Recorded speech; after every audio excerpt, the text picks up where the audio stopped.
민수기 14장까지의 말씀을 통해서 하나님께서는 이스라엘 백성들의 원망과 불평에 대해서 어떻게 그들을 심판하셨는지를 우리가 말씀을 통해서 확인해 보았습니다. 하나님께서 원망하는 이스라엘 백성들 가나안 땅에 들어가지 못할 것이다 라는 말씀을 이미 말씀하셨죠. 그래서 말씀에 보면 하나님께서 14장 35절 말씀에 이렇게 말씀하십니다. 나를 거역하는 이 악한 온 회중에게 내가 반드시 이같이 행하리니 그들이 광야에서 소멸되어 거기서 죽으리라. 이스라엘 백성들의 하나님에 대한 그들의 신앙 태도는 무엇이었을까요? 단지 10장부터 계속되어 왔던 그런 원망, 불평 이런 것만 우리는 쉽게 생각합니다만 그 원망과 불평 기저에는 그보다 더 중요한 이슈가 있습니다. 하나님은 그 원망과 불평 속에 있는 무엇을 보셨을까요?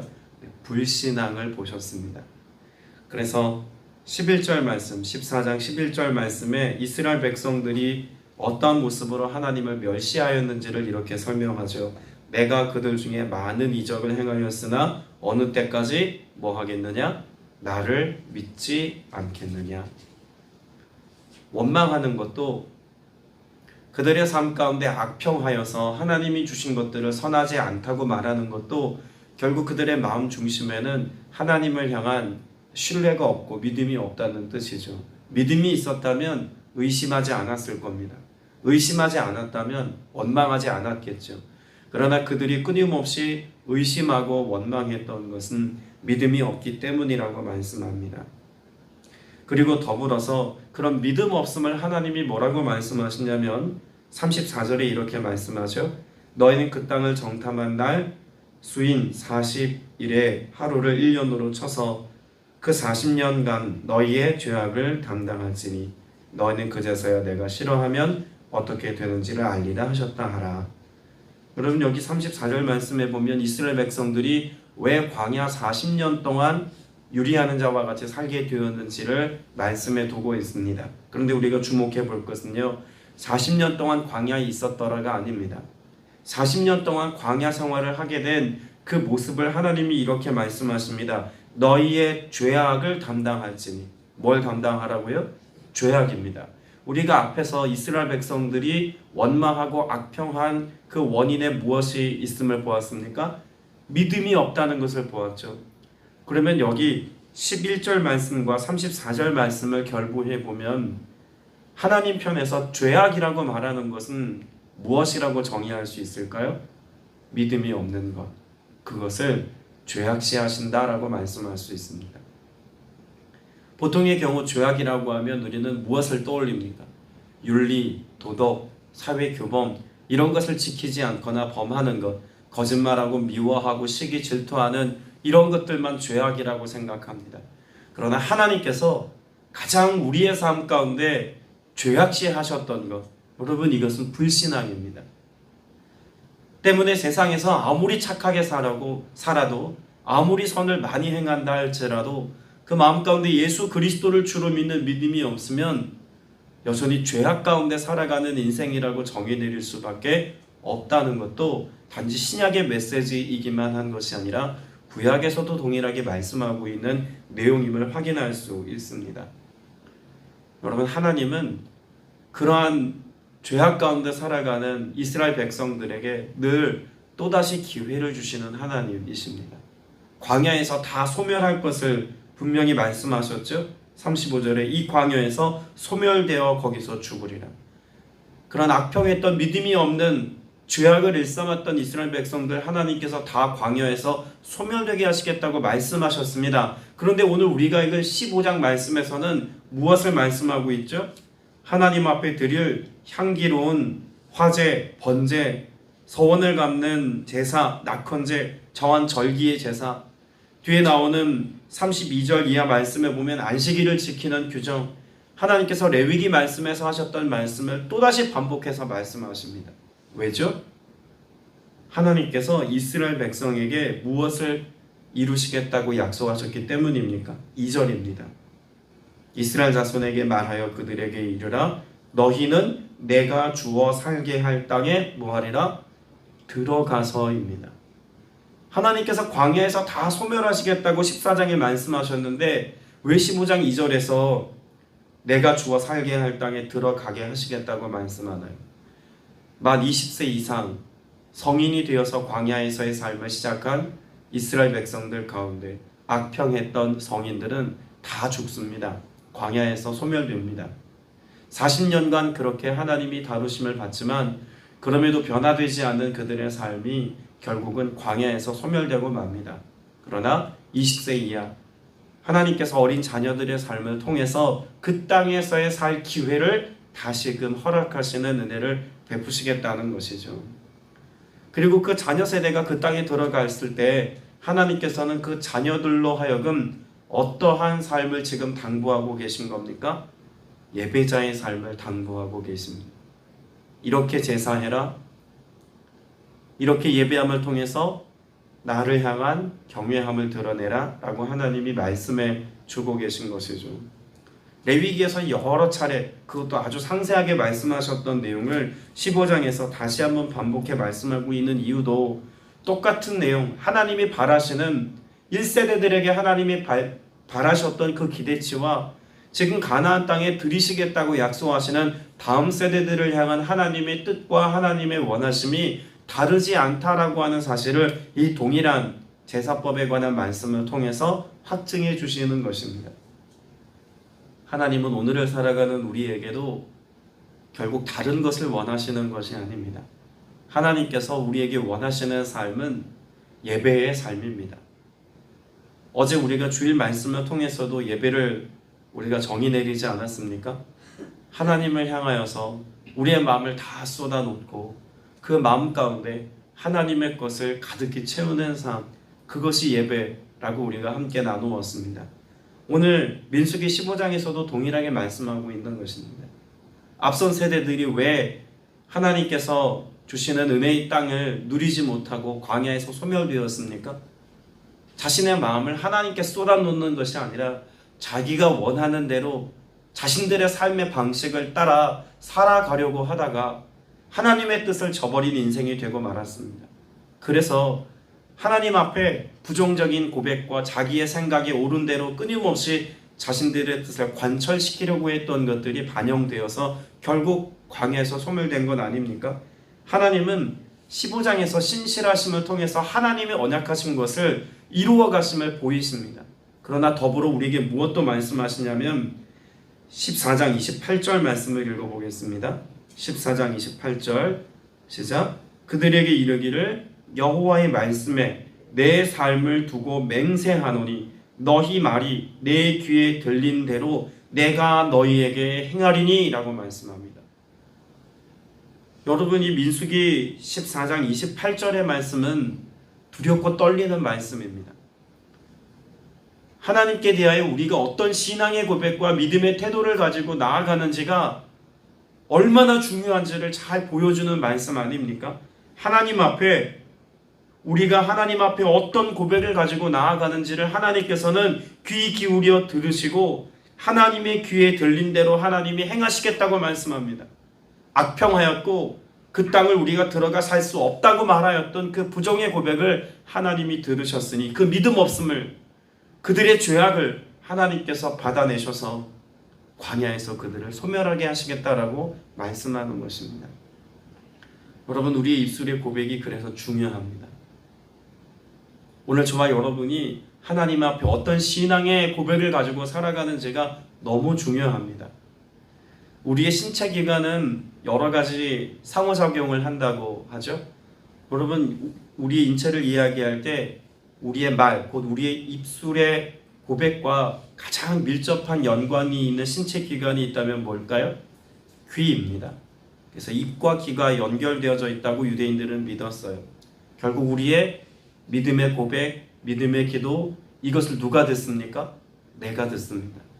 그러면 이 내가 들은 고백을 따라서 하나님 앞에 삶을 살아낼 때에 하나님께서 내 입술의 고백과 내 입술의 말로 내 귀에 들은 이 모든 것들을 하나님이 신실하게 이루신다라고 그들은 믿었습니다. 손과 발이 또 아주 중요한 연결기관이라고 여겼습니다. 하나님께 우리의 믿음의 고백을 가지고 내 귀에 들린 그 믿음의 선포를 따라서 우리가 오늘의 삶을 성실하게 삶으로 살아낼 때 내 삶의 지경, 내 발이 닿는 그곳이 복된 지경이 된다라고 그들은 믿었습니다. 중요한 것이 있습니다. 우리의 눈과 맞닿은 신체 기관을 유대인들은 어디라고 여겼을까요? 심장이라고 여겼습니다. 눈으로 보는 것과 우리의 마음이 맞닿는다라고 유대인들은 여겼다 그래요. 지금 이스라엘 백성들이 눈으로 보고 있었던 것은 무엇입니까? 하나님이 예비하신 가나안 땅을 정탐해서 보고 왔습니다. 그런데 그 보고 온 정탐한 그 땅을 그들이 하나님이 주신 땅으로 여기지 않았습니다. 그리고 그 땅을 악평했을 뿐만 아니라 뒤에 나오는 말씀에 보면 좋아하지 않아 라고 하는 말씀이 기록되어져 있습니다. 하나님께서 보시기에 하나님의 택한 백성들이 하나님이 준 땅을 좋게 여기지 아니하였다 라고 말씀하고 있어요. 그래서 34절 말씀에 보면 그렇게 기록하고 있죠. 내가 싫어하면 어떻게 되는지, 하나님이 주신 것을 싫어하면 어떻게 되는지 하나님이 직접 보이시겠다고 말씀하고 있는 것입니다. 이스라엘 백성들이 보아야 할 것은 그 땅이 누구의 땅인지, 누가 지금 그 민족, 어떤 민족들이 그 땅에 살고 있는지를 보아야 할 것이 아니었습니다. 하나님이 주신 땅이라면 보이지 않는 하나님의 손이 그 땅 가운데서 우리로 하여금 그 땅을 어떻게 차지하실지를 하나님의 보이지 않는 손을 보아야 했습니다. 근데 그들은 눈에 보이는 것만 바라보고 그곳으로 그 마음 가운데 두려움을, 또 그들의 원망함을 마음에 선택한 것이죠. 그러나 여호수아와 갈렙은 달랐던 겁니다. 눈으로 본 그 모든 것이 하나님이 우리에게 주실 것으로 여겨진 바 되어서 그 땅을 보면서도 무엇도 본 것입니까? 하나님도 보았던 것입니다. 그 땅이 임재해 계실, 그 땅을 차지하게 하실 하나님께 소망을 두고 하나님을 바라보는 삶이 그들의 삶이었다는 거죠. 오늘 우리의 삶도 어떠해야겠습니까?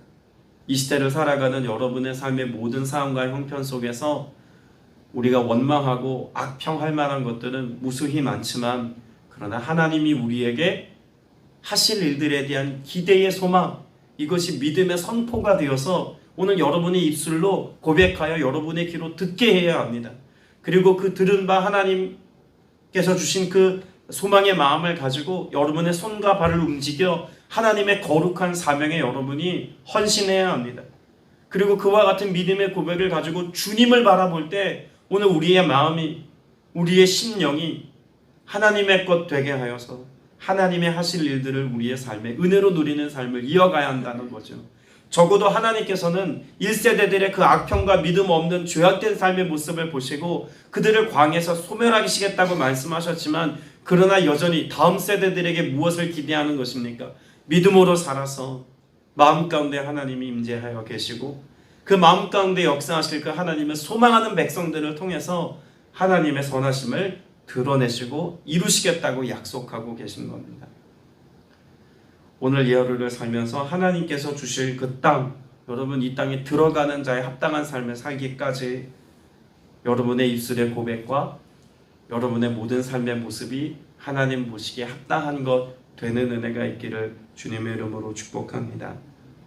그래서 오늘 우리 말씀에 보면 41절 말씀을 같이 한번 볼 텐데요. 민수기 15장 41절 한 목소리로 읽습니다. 시작. 나는 여호와 너희 하나님이라. 나는 너희의 하나님이 되려고 너희를 애굽 땅에서 인도해 내었느니라. 나는 여호와 너희의 하나님이니라. 하나님께서 무엇을 위해서 출애굽의 여정을 허락하셨습니까? 그들의 하나님이 되시려고입니다. 그런데 이스라엘 백성들은 끊임없이 하나님과 광야 생활을 지내는 동안 하나님이 행하신 수많은 이적을 보고도, 그 많은 행하신 일들을 보고도 마음 가운데 믿질 않았습니다. 여러분, 믿지 않았다는 것은 그들의 마음 가운데 하나님이 하나님으로 자리하지 못했다는 이야기입니다. 어쩌면 그들에게 하나님은 하나의 수단이었고 여러 이방 신들 가운데 어떤 한 신 정도로 여겨진 바 되지 않았을까 싶은 마음입니다. 그러나 하나님은 무엇을 원하셨을까요? 오직 하나님만이 그들의 삶의 주인인 것과 통치자 되심과 그 모든 삶을 하나님이 인도하시고 경영해 가심을 그들로 믿고 알아서 가나안 땅을 차지하게 하실 분도 하나님이시라는 것을 그들이 인정하기를 하나님은 바라셨다는 이야기입니다. 우리에게 바라시는 바도 무엇입니까? 하나님이 우리에게 기대하는 오늘의 삶도 별반 다른 모습이 아닙니다. 여러분에게 하나님이 하나님 되심을 고백하고 그 은혜를 누리며 살아가는 것, 하나님이 오늘 그거 원하십니다. 하나님이 내게 원하시는 바, 하나님이 나를 통해서 이루기를 기대하시는 바는 하나님의 하나님 되심, 예수 그리스도의 주 되심, 이것이 내 삶을 통해서 드러나는 것입니다. 여러 가지 많은 봉사와 사역을 감당하는 것도 중요합니다. 그러나 그 모든 사명과 봉사와 헌신의 이면에 이것이 배제되었으면 아무것도 아닌 것이 되는 것입니다. 하나님이 내 삶을 주도하시고 주권자 되시기에 내가 오늘 이 사명을 감당합니다. 그것이 교회 청소를 하는 것이든 혹은 봉사를 하는 것이든 직분을 감당하는 것이든 말씀을 전하는 것이든 무엇이든지 간에 하나님의 주권과 하나님의 다스림 가운데 하나님의 뜻에 내가 순복하여서 오늘 이 일을 감당합니다의 고백이 있어야, 그 중심이 있어야 이것이 내 의가 되지 않을 뿐만 아니라 하나님의 영광을 드러내는 일이 된다는 이야기죠. 여러분, 이스라엘 백성들의 실패 역사 속에는 결국 하나님의 신실한 역사가 있음에도 불구하고 하나님과 교제하고 하나님과 함께하고 하나님의 뜻을 이루는 데 있지 않았음을 14장 말씀에서 또 보여주는 장면이 있습니다. 39절 말씀을 볼게요. 14장 39절입니다. 모세가 이 말로 이스라엘 모든 자손에게 알림해 백성이 무엇하죠? 크게 슬퍼하여라고 말합니다. 지금 이스라엘 백성들이 크게 슬퍼하여의 삶을 살아가서는 안 됩니다. 하나님이 광야에서 소멸되게 하시겠다고 이미 말씀하셨죠. 광야에서 그들의 삶이 끝이 나고 가나안 못 들어간다고 말씀합니다. 자, 그러면 이스라엘 백성들이 이와 같은 하나님의 뜻 앞에서 할 수 있는 가장 최선의 선택이라고 말할 수 있는 건 뭘까요? 뭐 해야 할까요? 적어도 광야를 지나오는 동안 하나님이 여러 가지로 레슨하셨습니다. 뭐 해야 합니까? 회개죠. 우리가 악평한 것이 하나님 앞에 죄악이었습니다. 하나님, 우리 믿음 없음을 용서하여 주옵소서. 하나님 앞에 회개해야죠. 그런데 여기 그저 크게 슬퍼하기만 하고 회개가 없습니다. 낙담하였지만, 슬퍼하였지만, 탄식이 있었지만 하나님이 하실 일들을 여전히 기대하지 않습니다. 그리고 여전히 자기 멋대로 해요. 그 모습을 어디서 볼 수 있을까요? 40절 말씀에 보면 아침에 일찍이 일어나 무엇하였다고 기록합니까? 산 꼭대기로 올라갑니다. 여러분, 하나님은 뭐라고 말씀하셨냐면 내가 너희와 함께하지 않을 거야. 이 말은 하나님이 그들을 떠나시겠다가 아니라 그들의 삶 가운데 하나님이 지금 그 가나안 땅에 들어가는 것을 허락지 아니하시고 거기 머물러 계시겠다는 것입니다. 이스라엘 백성은 지금 가나안 땅을 지척에 두고 있어요. 걸어서 간다 그러면 약 한 열흘 정도면 도달할 수 있는 가데스 바네아라고 하는 곳에 있습니다. 하나님이 뭐 하시겠다고 말씀하셨냐면 그들 가는 그곳에 함께하지 않으시겠다. 여기 계시겠다는 이야기죠. 뒤에 나오는 말씀도 보세요. 우리가 40절 말씀에 보면 보소서 우리가 여기 있나이다. 우리가 여호와께서 허락하신 곳으로 올라가리니 우리가 범죄하였음이니이다. 41절 모세가 이르되 너희가 어찌하여 이제 여호와 앞에 명령을 범하느냐? 이 일이 형통하지 못하니라. 여호와께서 너희 중에 계시지 아니하니 뭐하라? 올라가지 말라. 그리고 43절에 이렇게 말씀합니다. 너희가 여호와를 배반하였으니 여호와께서 너희와 함께하지 아니하시니라. 하나님 계속 함께하지 않으시겠다고 말씀해요. 자, 그러면 이들이 가만히 있어야죠. 가지 말아야죠. 그런데요, 44절에 뭐라고 써 있습니까? 그들이 그래도입니다. 여러분, 이 그래도라고 하는 말이 잘 드러내고 있는 이스라엘 백성들의 지금의 상태, 어떤 상태라고 말하고 있을까요? 고집스럽다입니다. 좋은 의미에서의 고집이 아니라 나쁜 의미의 고집이죠. 하나님 함께 올라가지 않으시겠다고 말씀했는데 꾸역꾸역 올라가서 하나님이 하실 일들에 대한 기대감이 아니라 어떻게든 그 땅 차지하지 못하게 하시겠다고 하니까 뒤늦게 후회하고 하나님과는 전혀 상관없는 자신들의 고집스러움을 관철시키려고 하고 있습니다. 그래서 44절 뒤에 보면 여호와의 언약궤와 모세는 진영을 떠나지 아니하였더라라고 말합니다. 모세와 하나님은 진영 가운데 있고 백성들만 산꼭대기에 올라가 어떻게든 전쟁을 치러보겠다고, 어떻게든 그 땅을 차지하겠다고 뒤늦은 후회의 삶을 사는 것입니다. 여러분, 우리는 후회하는 인생이 되어서는 안 됩니다. 하나님 앞에 회개하는 인생이어야 합니다. 그리고 그 회개할 때 단지 회개라고 하는 기도 내용 자체로 끝나는 것이 아니라 회개를 통해서 무엇 해야 합니까? 하나님을 기다리고 하나님께 반응해야 합니다. 하나님이 거기 멈춰서 계시면 내 뜻이 내가 회개하였으니 이제는 내 뜻대로 여전히 하나님을 이렇게 저렇게 할 수 있어가 아니라 내가 회개하였기에 내 원함이 그곳에 있다고 할지라도 하나님 여기 계시면 내가 여기 머물겠습니다의 순종의 삶을 선택하는 것이 진정한 회개입니다. 설령 하나님께서 그 땅을 차지하지 못하게 하시겠다는 말이 성취된다고 할지라도 내가 무엇을 선택하는 것입니까? 하나님과 함께하는 것을 선택하는 것입니다. 그게 회개의 본질입니다. 내가 회개하였으니, 내가 하나님 앞에 이 죄의 문제를 해결받았으니 하나님 이제 내가 기도한 것 내가 원하는 대로 응답해 주세요. 여러분, 이게 우리의 신앙의 참모습이 아니라는 이야기예요. 바라기는 오늘 이 아침에 기도하는 여러분의 갈망도 하나님과 나와의 관계 안에서 해결해야 될 죄의 문제가 철저하게 해결되어지고 그 속에서 하나님과 함께 하심을 통해서 하나님이 나의 주권을 주장하셔서 인도해 가실 때 순종할 수 있는 믿음의 태도가 내게 있게 하여 주옵소서.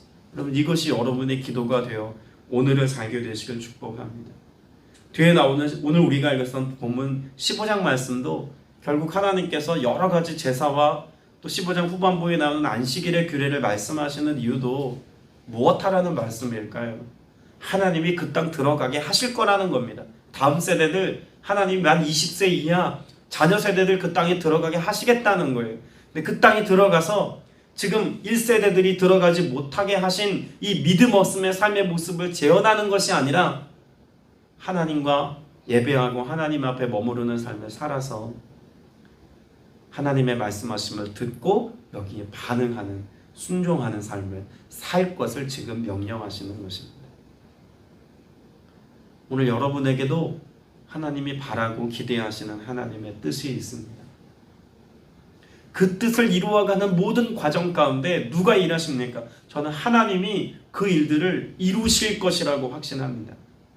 근데 그 일을 단지 이루는 것만이 중요한 것이 아니라 그 일의 주체가 하나님이신 것을 인정하며 살아가는 인생이 되어야, 그래야 우리 안에 감사가 있고 기쁨이 있습니다. 어제 교회학교 우리 자녀들이 늦게까지 남아있어서 정말 오랜만에 몸을 써서 아이들과 놀아주었습니다. 번쩍번쩍 들어서 초등학생 아이까지 막 높이 막 천장으로 올려주고 막 그렇게 한참을 놀았는데 어제 밤에 잠을 못 자겠는 거예요. 온 몸이 아파. 도대체 내가 왜 이렇게 아프지? 내가 이렇게 어깨가 왜 이렇게 결려서 잠을 못 자지? 새벽 2시 반까지 너무 아파서 잠을 못 잔 거예요. 생각을 해보니까 번뜩 무리해서 놀았구나 이 생각이 드는 겁니다. 그런데요, 그 몸이 아픈 게 왜 이렇게 아프지 마 이렇게 괴롭다가 아이들하고 놀아줘서 그런 것이라면 그거 너무 감사하다 라는 생각이 드니까요, 그제서야 잠이 들었어요. 하나님도 그러시지 않을까 생각이 듭니다. 우리와 함께 하시는 하나님, 기꺼이 감당해 주시는 은혜가 있습니다. 우리의 연약함을 보시는 하나님의 그런 마음이 때로는 아프기도 하시겠죠. 힘들기도 하실 겁니다. 그럼에도 불구하고 우리를 포기하지 아니하시고 여전히 우리와 함께 하시기를 선택하시는 하나님의 그런 사랑의 마음은, 여러분, 제가 우리 교회학교 아이들과 잠깐의 시간을 함께 보내는 것과 비교하겠습니까? 하나님은 우리의 연약한 중에도 오늘 또 우리와 함께하기를 원하십니다. 우리 부족한 모습이 드러나도 여전히 우리의 삶에 역사하기를 원하시는 하나님이십니다. 생명을 내어주기까지 사랑하신 예수 그리스도의 십자가 사랑이 오늘 여러분의 삶의 막연함이 아니라 하나님의 은혜로 경험되는 역사이기를 소망합니다. 자, 그러면 오늘 하나님 앞에 여러분의 입술의 고백이 어떤 고백되어야 하겠습니까? 하나님, 오늘도 내가 하나님을 의지하며 나아갑니다. 내 힘이 아닌 하나님의 능력으로 살게 하여 주옵소서. 하나님 뜻대로 살게 하여 주옵소서. 이것이 내 귀에 들릴 뿐만 아니라 하나님께 들리도록 여러분의 입술의 고백을 사용하시길 선포합니다. 그리고 그때 하나님이 약속하신 신실하신 하나님의 약속이 15장 2절 말씀에 기록된 대로 내가 주어 살게 할 땅, 여러분 그 땅은 그냥 하나님이 이스라엘 백성들이 뭘 잘해서 살게 하신 땅이 아니라 하나님이 주어 살게 하신 은혜의 지경이라는 것입니다. 그것을 여러분으로 누리게 하시는 은혜, 오늘도 여러분에게도 허락되어질 줄로 믿습니다. 그 은혜를 따라 복된 하루를 사는 여러분 모두가 되시길 축복합니다. 함께 기도드리겠습니다. 은혜가 풍성하신 아버지 하나님, 오늘 우리의 말이 하나님 앞에 믿음의 고백되어서 하나님께 상달되기를 소망합니다. 분명 하나님은 하나님의 선하신 뜻을 쫓아서 하나님의 신실하심을 이루시는 하나님이신 것을 믿습니다. 그러나 하나님께서 우리 믿음의 고백을 듣고 사용하심을 말씀을 통해 확증해 주셨사오니 주 우리 마음 가운데 주님의 말씀으로 확증해 주셔서 그 믿음의 고백이 하나님의 말씀이 내 입술을 통해서 오늘 이 하루 찬양되게 하시고 기도되게 하시고 선포되게 하여 주시어서 하나님 나라 역사가 오늘 나를 통해서 이루어짐을 보는 은혜와 기쁨 누리게 하여 주시옵소서. 하나님께서 결국 우리로 하여금 그 모든 땅을 주어 차지하게 하시겠다는 것도 말씀을 통해서 확증받았습니다. 우리의 가정이, 우리의 교회 공동체가, 우리의 사명을 이룸이 다 하나님께서 이루실 일이며 하나님의 주권적인 뜻 안에서 성취될 것임을 보게 하여 주었습니다. 주님, 우리를 다스려 주옵소서. 오늘도 우리의 삶에 역사하여 주옵소서. 하나님의 하실 일들을 기대하며 믿음으로 바라보게 하여 주옵소서. 이 믿음에 합당한 열매가 오늘 우리의 삶에 은혜로 가득 넘치기를 소망합니다. 성령님 우리의 심령 가운데 임재하셔서 다스려 주시어서 그런 주님과 함께하는 기쁨을 누리며 살아가는 믿음의 권속들 되게 하여 주옵소서. 우리 구주 예수 그리스도 이름으로 간절히 기도드렸사옵나이다. 아멘.